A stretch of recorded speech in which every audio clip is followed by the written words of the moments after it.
Hello dear my friend, welcome back to my channel. আজ আমি আপনাদেরকে নিয়ে এসেছি কুষ্টিয়া জেলার অন্যতম একটি জায়গা যেখানে রবীন্দ্রনাথ ঠাকুরের বাড়ি রয়েছে। তো বন্ধুরা সাথে থাকেন, আমরা সামনের দিকে যাব। এটা হচ্ছে কিন্তু রবীন্দ্রনাথ ঠাকুরের ভিতরের যে গেটের ভিতরে একটা অংশ। দেখেন চারিদিকে ফুলের বাগান এবং কি সুন্দরভাবে সজ্জিত করা হয়েছে। আসলে বিশ্বকবি রবীন্দ্রনাথ ঠাকুরের যে বাড়ি এত সুন্দর, বাংলাদেশের কুষ্টিয়া জেলার যে বাড়িটা এত সুন্দর, তা কিন্তু নিজ চোখে না দেখলে কিন্তু আসলে কখন বিশ্বাস করতাম না। চারিদিকে বেষ্টিত, দেয়ালে ঘেরা এবং কত সুন্দর করে ফুলের বাগান দিয়ে, বিভিন্ন প্রজাতির গাছ দিয়ে এবং অনেক কিছু দিয়ে, দালান কোঠা দিয়ে যে সুন্দর করে সজ্জিত করা হয়েছে সেই রবীন্দ্রনাথ ঠাকুরের বাড়িটি আসলে আমরা দেখে কিন্তু মুগ্ধ হয়ে গেলাম।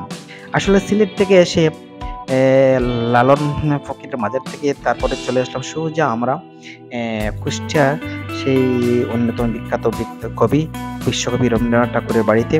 তো আমরা আসলে একটা ভ্যান করে যাই, এখানে ভ্যান চলে, কিন্তু আমরা একটা ভ্যান করে চলে আসলাম সেই রবীন্দ্রনাথ ঠাকুরের ভিতরে। তো গেটের ভিতরে এটার নাম হচ্ছে রবীন্দ্র কুটি বাড়ি। গেটের যে নামটা আছে সেই নামটা হচ্ছে রবীন্দ্র কুটি বাড়ি। তো আসলে আমরা ভিতরে গেলাম, ভিতরে গিয়ে কিন্তু ভিডিও করা নিষেধ। এরপরে আমরা আমার যে দায়িত্ব ছিল ওনাকে বলে আমরা কিছু ভিডিও করতে পারলাম এবং ভিতরে যে অংশটুকু আছে তারও কিছু অংশ আমরা সেখানে তুলে ধরলাম। তো আসলে বন্ধুরা এই আমার জীবনের প্রথম এই রবীন্দ্রনাথ ঠাকুরের বাড়িতে গেলাম ভিজিট করার জন্য।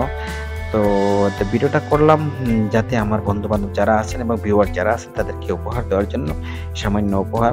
যারা দেখেছেন তা আসলে অবশ্যই দেখেছেন, যারা দেখেন নাই তাদের জন্য রইল সামান্য উপহারটুকু আমার।